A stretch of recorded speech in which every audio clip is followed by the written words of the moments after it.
ପିପିଲିରେ ପୁରୀ ଜିଲ୍ଲା drugs control ବିଭାଗର ବଡ଼ ଧରଣର ଚଢ଼ାଉ ବିନା ଲାଇସେନ୍ସର ଔଷଧ ବିକ୍ରି ଏବଂ ନକଲି ଏବଂ ଏକ୍ସପାୟରୀ ଔଷଧ ବିକ୍ରି ଅଭିଯୋଗକୁ ନେଇ ଆଜି 2 ମେଡିସିନ ଦୋକାନରେ ଯାଞ୍ଚ କରାଯାଇଛି। ଯାଞ୍ଚ ସମୟରେ 20ରୁ ଊର୍ଦ୍ଧ୍ୱ ପ୍ରକାରର ଔଷଧ ଜବତ କରାଯାଇଥିବା ସୂଚନା ମିଳିଛି। ପିପିଲି ପୋପରଙ୍ଗା ଆନନ୍ଦ ବଜାରରେ ଥିବା ମନମୋହନ ଜେନାଙ୍କ ଏକ ମେଡିସିନ ଦୋକାନରେ ଆଜି ହଠାତ୍ ପହଞ୍ଚିଥିଲେ ପୁରୀ ଡ୍ରଗ୍ସ କଣ୍ଟ୍ରୋଲ ବିଭାଗର 5 ଜଣିଆ ଅଧିକାରୀ ଟିମ୍। ବିଶେଷ ସୂତ୍ରରୁ ଅଭିଯୋଗ ପାଇବା ପରେ ଚଢ଼ାଉ କରାଯାଇଥିଲା। ପୋଲିସ ଉପସ୍ଥିତିରେ ଦୋକାନରେ ଚାଲିଥିଲା ଘନ ଘନ ଯାଞ୍ଚ। ଔଷଧ ବିକ୍ରି ପାଇଁ ଆବଶ୍ୟକ ଲାଇସେନ୍ସ ରହିଛି କି ନାହିଁ, ଔଷଧର ଗୁଣବତ୍ତା, ଏକ୍ସପାୟରୀ ତାରିଖ ଏବଂ ବିକ୍ରି ସମ୍ପର୍କିତ କାଗଜପତ୍ରକୁ ଯାଞ୍ଚ କରିଥିଲେ ଡ୍ରଗ୍ସ କଣ୍ଟ୍ରୋଲ ଅଧିକାରୀ।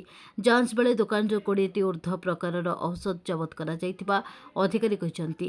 ବିନା ଲାଇସେନ୍ସର ଔଷଧ ବିକ୍ରି ଏବଂ ଔଷଧ ସମ୍ପର୍କରେ ଆବଶ୍ୟକ ଧାରଣା ନଥାଇ ବେପାର କରାଯାଉଥିବା ଅଭିଯୋଗରେ ଔଷଧଗୁଡ଼ିକୁ ଜବତ କରି ସିଜ୍ କରାଯାଇଛି। ତେବେ ଜବତ ହୋଇଥିବା ଔଷଧ ମଧ୍ୟରେ ନକଲି କିମ୍ବା ଏକ୍ସପାୟରୀ ଔଷଧ ରହିଛି କି ନାହିଁ ତାହା ଅଧିକ ଯାଞ୍ଚ ପରେ ସ୍ପଷ୍ଟ ହେବ। ଔଷଧ ଭଳି ଅତ୍ୟନ୍ତ ସମ୍ବେଦନଶୀଳ ସାମଗ୍ରୀର ବେଆଇନ ବିକ୍ରି ଉପରେ ଡ୍ରଗ୍ସ କଣ୍ଟ୍ରୋଲ ବିଭାଗର ଏହି ଚଢ଼ାଉ ପରେ ଅନ୍ୟ ଔଷଧ ଦୋକାନୀଙ୍କ ମଧ୍ୟରେ ମଧ୍ୟ ଛନକା ପଶିଛି। ଏପରିକି ଏହି ଚଢ଼ାଉ ଆହୁରି ଅନେକ ଜାଗାରେ କରାଯିବ ବୋଲି ଡ୍ରଗ୍ସ କଣ୍ଟ୍ରୋଲର ଅଧିକାରୀ ଡକ୍ଟର ସୁଦର୍ଶନ ବିଶ୍ୱାଳ କହିଛନ୍ତି। ତେବେ ଜବତ ଔଷଧର ଯାଞ୍ଚ ପରେ କେଉଁ ପ୍ରକାରର ଔଷଧ ମିଳିଛି ଏବଂ ଦୋକାନ ବିରୋଧରେ କେଉଁ ଆଇନଗତ କାର୍ଯ୍ୟାନୁଷ୍ଠାନ ହେବ ତାହା ଉପରେ ଏବେ ସମସ୍ତଙ୍କର ନଜର। ସେପଟେ ଆଜବେଷ୍ଟ ଘରେ ଲାଇସେନ୍ସ କରି ଦୋକାନ କରିଥିଲି, କିନ୍ତୁ ଏପଟୁ ଘର ତ ଚେଞ୍ଜ ହେଲା, ମେଡ଼ିସିନ ଦୋକାନ ଥିଲା, କିନ୍ତୁ ଏପଟକୁ ଚେଞ୍ଜ କଲି, ତେଣୁକରି ଡିଏଲ୍ଟା କରିନଥିଲି, ସେଥିପାଇଁ ସେ ସିଜ୍ କରିଦିଅନ୍ତୁ ଦୋକାନ। ଖାଲି ସେତିକି ନା କେଉଁ ମେଡ଼ିସିନ ଆପଣ ବିକିବା କଥା ନୁହେଁ ଯାହାକୁ ଦୋକାନରେ ରଖିଥିଲେ? ନା ନା, ସେମିତି କିଛି ନାହିଁ। ଏପଟକୁ ମୁଁ ଦୋକାନ ଆଣିବା ଭିତରେ ଆଉ ଲାଇସେନ୍ସଟାକୁ ରିନ୍ୟୁ କରିଲି, ଆଉ ସେଇ ସବକୁ ସିଜ୍ କଲି। କ'ଣ କହିଲେ ଆପଣ ସେଇ କଥା କହିଲେ, ବିନା ଲାଇସେନ୍ସରେ ଦୋକାନ କରିଛନ୍ତି ମାନେ ସିଜ୍ କଲେ। ଆଉ ଆଉ କାହାକୁ ଦୋକାନ ସିଜ୍ କରୁଛନ୍ତି ନା ନାହିଁ କେବଳ ଆପଣ? ମୁଁ ସେ କଥା କହିପାରିବି, କେଉଁ କଥା ମୁଁ କହିବି। ଆଉ ଆପଣ ଦୋକାନର ସବୁ ମେଡ଼ିସିନ ଗୁଡ଼ିକ ସବୁ ମୁଦ କରିଦିଆହେଉଛି, ନିଆଯାଉଛି, ସେ ମେଡ଼ିସିନ ନେଉଛନ୍ତି ସେମାନେ ସିଜ୍ କରୁଛନ୍ତି। ସେମାନେ କ'ଣ କରିପାରିବେ ମୁଁ ତ କହିପାରିବିନି। ଜିନିଷ ହେଉଛି ସେମାନେ ବିନା ଲାଇସେନ୍ସ ସକାଶେ ଦୋକାନଟାକୁ ସିଜ୍ କରିଛନ୍ତି। ଆଉ କେତେ ଜଣ ଆସୁଛନ୍ତି? 4-5 ଜଣ ଆସିଛନ୍ତି।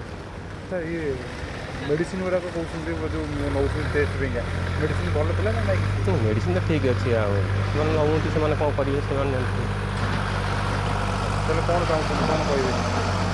ମୁଁ କ'ଣ କହିବି, ସେମାନେ ଯାହା କରିବେ, ସେଥିପାଇଁ ତ ମୁଁ ତ ସେ ସିଜ୍ କରୁନି ଦୋକାନ। ଆଉ କ'ଣ କହିବି। ଆମର ଏଇ ଆନନ୍ଦପୁର ଏରିଆରେ, ଆନନ୍ଦ ବଜାର ଏରିଆରେ ପିପିଲି, ଯେ କି କେତେଟା ଦୋକାନ ଅନଲାଇସେନ୍ସ ଥିଲା ବୋଲି ଆମର ପାଖେ ଖବର ଥିଲା। ଆସି ପ୍ରଥମେ ଗୋଟେ ଦୋକାନକୁ ଆମେ ତାର କାଗଜପତ୍ର ଯାଞ୍ଚ ଚାଲିଛି, ଆଉ କିଛି ମେଡ଼ିସିନ ଆମେ ପାଇଛୁ, ତାର ଲିଷ୍ଟ ଚାଲିଛି।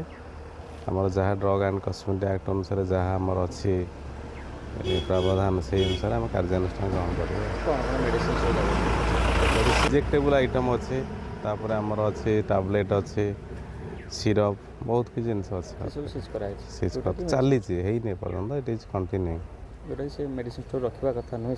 ନାଇଁ, ସେ ଲାଇସେନ୍ସ କରିନି, ରଖିଛି ଆକ୍ଚୁଆଲି ବିନା ଲାଇସେନ୍ସ। ସେ କେତୋଟି ଦୋକାନ ଉପରେ ଆଜି ଆଉ ଗୋଟେ ଦୋକାନକୁ ଆମେ ମଧ୍ୟ ଟ୍ରାକ୍ କରିଛୁ, ଦେଖିବୁ କ'ଣ ହେଉଛି ତାର। ଠିକ୍ ଅଛି, ଥ୍ୟାଙ୍କ ୟୁ। ପୁରୀ ଜିଲ୍ଲା ପିପିଲିରୁ ମନୋରଞ୍ଜନ ମହାପାତ୍ରଙ୍କ ରିପୋର୍ଟ।